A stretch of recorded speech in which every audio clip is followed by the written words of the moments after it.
Welcome back to the channel. Thanks so much for checking out this video. Hope you're having a fantastic day. So we're going to talk a little bit about Sheryl Swoopes. I did a video on her the other day, or yesterday maybe, for a some things she had just said on a podcast talking about Rookie of the Year and how Angel Reese is a Rookie of the Year, and she made comments such as,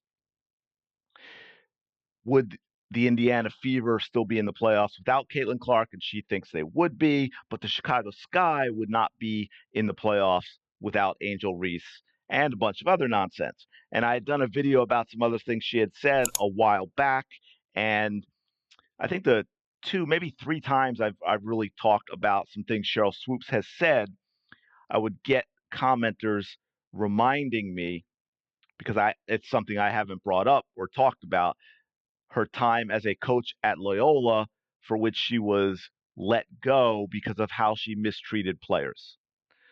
So, as luck would have it, because of this latest thing with what Sheryl said, someone on Twitter has been kind enough, I think yesterday, to repost a story about that time at Loyola that I'd like one of those shows like Good Morning America or something like that did on Sheryl Swoopes while the investigation was happening, which we'll get into. But they were also nice enough to post some of the clips that I had used back in another video when Sheryl Swoopes was constantly lying and putting down Caitlin Clark and diminishing her run at Kelsey Plum's all-time scoring record. So this was happening about that time.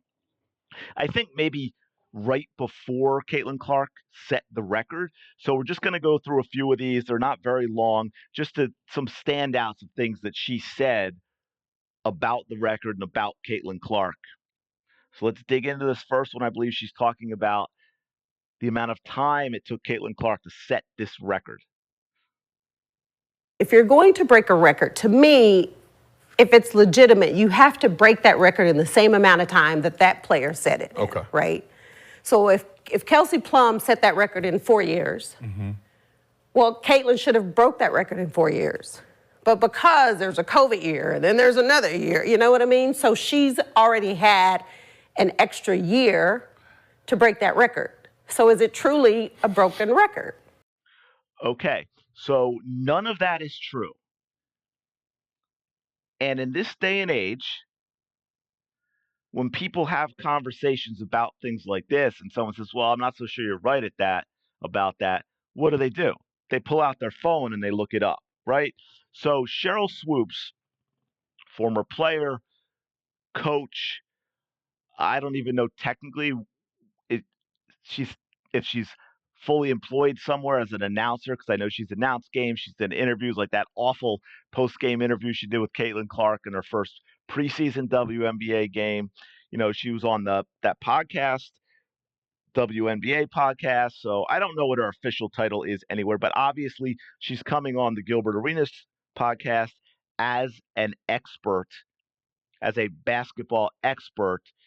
You should have some idea what you're talking about. You should do a little bit of research. It's not hard to find out that Caitlin Clark did not have a COVID year and then another year. And as you notice, she said she's already had an extra year. None of that is true. Caitlin Clark played 4 years of basketball at Iowa. She broke Kelsey Plum's scoring record in fewer games than Kelsey Plum did it in. So she did everything right. Nothing Sheryl says here is true. None of it. So we're going to go to the next one because this one's amazing too. Listen to what she says about Caitlin Clark's age.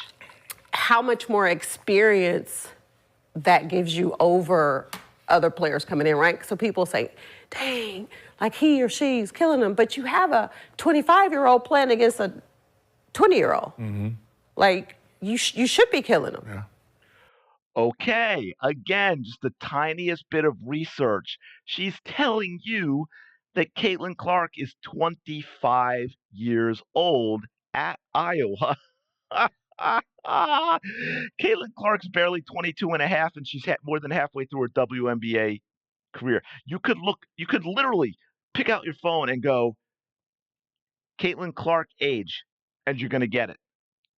You could ask Siri or whatever it is on Android. I mean, it really is the simplest of things. And again, no fact check, no rebuttal by Gilbert or anybody else there about these easily verifiable facts. Do you really think Sheryl Swoopes believes Caitlin Clark is 25? Do you really think Sheryl Swoopes believes Caitlin Clark, before breaking the record, is already in her 5th year and playing another year? So then what's she doing? She's lying. She's lying to everyone here. There's, I mean, we could say, oh, well, she's not being truthful and make it sound nice, but she's lying. And then, of course, one of my favorites, let's get into this. Let's talk about the number of shots Caitlin Clark takes. Teams that To answer that question, Caitlin Clark right now probably takes about 40 shots a game. carry on. I know you like that. Hell yeah. I said that because when she comes to the league, regardless of what team she goes to that has vets on that team, she probably ain't gonna get 40 shots a game. No, Sheryl, you said that because you hate Caitlin Clark. She's not, how should I say this? I don't know that she's tan enough for you. I know you're very jealous of her popularity. I really hate to believe it's the tan issue, but I don't know what else it could be. I don't understand where this hatred comes from, because this is the 3rd clip in a row from the same thing where you have blatantly lied to everyone listening who is listening to you as an expert on these topics, and you're lying about easily checked facts. Caitlin Clark took 20 shots a game at Iowa. She graduated at age 22. She played 4 years. And she broke the record in fewer games than Kelsey Plum. So, if anyone has an explanation for me other than the ones I'm guessing, please let me know in the comments below how Sheryl Swoopes could get all of these things so wrong. I really would like to know what another plausible reason is. But let's dig into this a little bit. I'm just going to play a little bit of the interview they did with one of the players and a little bit after that, so you get an idea of what happened at Loyola. It was the environment she had created. I was belittled, humiliated, made to feel extremely small. Head coach since 2013. Last year, 5 of her players reportedly transferred to different programs. And this year, a reported 10 of the team's 12 players aren't planning on coming back. Just because you are a great player doesn't make you a great coach. Former Loyola basketball player Kate Sohn says Swoopes caused the players to live in fear, that she routinely threatened that they would lose their scholarships or she would cut them from the team. It made it hard to play. It wasn't about working hard and having fun anymore. It was about surviving. The university is now launching an investigation into the women's basketball program, telling ABC News anytime there are allegations of student-athlete mistreatment, it is more than concerning. The welfare of our student athletes is paramount. Coach Swoopes is aware of and will fully cooperate with the investigation. Absolutely crazy. And I think, did they have it? I think somewhere, yeah, okay, so you did see it. Look, 2013, 5 players transferred. 2016, 10 out of 12 players not coming back. And remember, this is before the portal. This is when transferring was a much rarer thing to do. So the point of all of this, and this trip down memory lane, this is what is driving so much of these stuff. Just like I did with the Lynn Dunn video when she's attacked the fans and she couldn't believe what the things they were saying, and they even went after the Olympic Committee and blah blah blah. This is why you have people like Sheryl Swoopes attacking Caitlin Clark. You have people attacking the fans of Caitlin Clark for no reason other than that they don't like Caitlin Clark. And people are tired of it and they're pushing back. And that is why this is here.